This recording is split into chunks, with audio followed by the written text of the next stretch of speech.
ఇది ఖడ్గం. దేనినైనా సరే ముక్కలు చేసే శక్తి ఉంది ఇందులో. శత్రువులని నాశనం చేయటంలో ధీటైంది. ఇక రెండవ వైపు ఈ డాలు. ఎంత ప్రమాదాన్నైనా అడ్డుకోవటంలో ఇది పనిచేస్తుంది. శత్రువుల నుంచి రక్షణ కవచం, మనల్ని రక్షిస్తుంది ఇది. కానీ ఈ రెండింటి పనులు భిన్నమైనవి. ఈ రెండింటి ఉద్దేశం భిన్నమైనది. కానీ ఈ రెండింటి మూల్యం మాత్రం ఒక్కటే.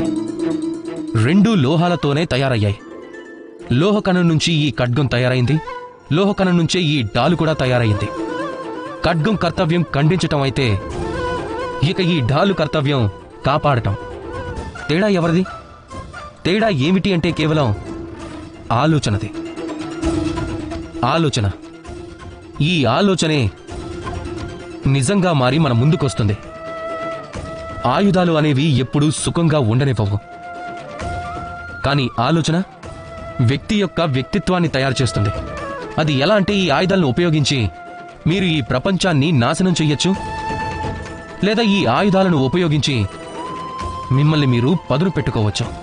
నిర్ణయం మీదే. కానీ నేనేం నమ్ముతాను అంటే, నా ఆలోచన ఏమిటి అంటే, ఎందుకు మనం ఈ ఆలోచనని ప్రేమతో కలపకూడదు? ఎందుకని ఈ ఆలోచనలో మనం ప్రేమని తీసుకురాకూడదు? తీసుకొచ్చినట్టయితే ఈ ప్రేమే నిజంగా మారి మన ముందుకొస్తుంది కదా. రాధాకృష్ణ.